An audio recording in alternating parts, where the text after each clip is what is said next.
ଏଠାରେ ବାବୁ ଜଣକ କହୁଛନ୍ତି ଯେ କୋଉ ନେତା ଆଉ ଆମ ଦେଶର ଉନ୍ନତି କରିଛନ୍ତି, କୋଉ ନେତା ଆମ ଦେଶର ଆଉ ଅନେକ ବିଷୟ ଗୁଡାକ ଆଉ ଭଲ କାମ ଗୁଡାକ କରିଛନ୍ତି, ସେ ବିଷୟରେ ବାବୁ ଜଣକ ବହୁତ ସୁନ୍ଦର ଭାବରେ କହିଛନ୍ତି। ମୁଁ ଆପଣମାନଙ୍କୁ ବାବୁ ଜଣଙ୍କର ଭିଡିଓଟା ଦେଖେଇବି।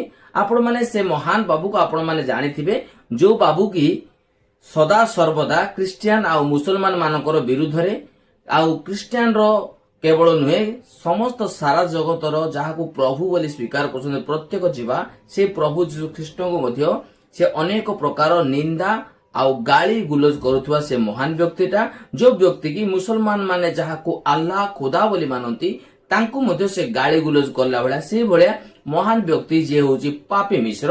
ଆପଣମାନେ ତ ଭଲ ଭାବରେ ଜାଣିଥିବେ, ଏଇ କିଛି ଦିନ ହେଲା ସେଇ ପାପି ମିଶ୍ର ବାବୁଙ୍କର ସମସ୍ତ ଚ୍ୟାନେଲ ଆଉ ବ୍ୟାନ୍ ହେଇସାରିଛି ଆମ ଇଣ୍ଡିଆରେ। ତ ସେ ବାବୁ ଜଣଙ୍କର କଥାବାର୍ତ୍ତା ଦେଖନ୍ତୁ, ଯେ ବାବୁ ଜଣ କହୁଛନ୍ତି ଯେ ବର୍ତ୍ତମାନ ସରକାର ଯୋଉ ଆସିଛନ୍ତି ସେ ସରକାର ଦ୍ୱାରା ଆମ ଦେଶର ବହୁତ ଉନ୍ନତି ହେଇଛି ଆଉ ବହୁତ ବିଷୟରେ ଆମ ଦେଶ ଆଗକୁ ଯାଇଛି ଆଉ ବହୁତ ଇମ୍ପ୍ରୁଭମେଣ୍ଟ କରିଛି ବୋଲି ଆମର ବାବୁ ଜଣ କହୁଛନ୍ତି। ତ ଚାଲନ୍ତୁ ଆମେ ବାବୁ ଜଣଙ୍କର ଭିଡିଓଟା ଦେଖିଦେବା, ତାପରେ ଆମେ ସେ ବିଷୟରେ ଆଉ ପଦେ କଥା ହେବା। ଚାଲନ୍ତୁ ଭିଡିଓଟା ଦେଖିବା। ଫାଷ୍ଟ ଭାରତର ପ୍ରଗତିକୁ କଂଗ୍ରେସ ସହିପାରୁନି ନା ଏଇଟା ଦେଶକୁ ବଦନାମ କରିବାର ଗୋଟେ ନୂଆ ଷଡ଼ଯନ୍ତ୍ର। এই সমিটরে এমিতি কোন রঙ্গলা হই নাচিবার আবশ্যকতা লা কংগ্রেস কু পুরা ভারতবাসী আজ কেহি বুঝিপারুনি।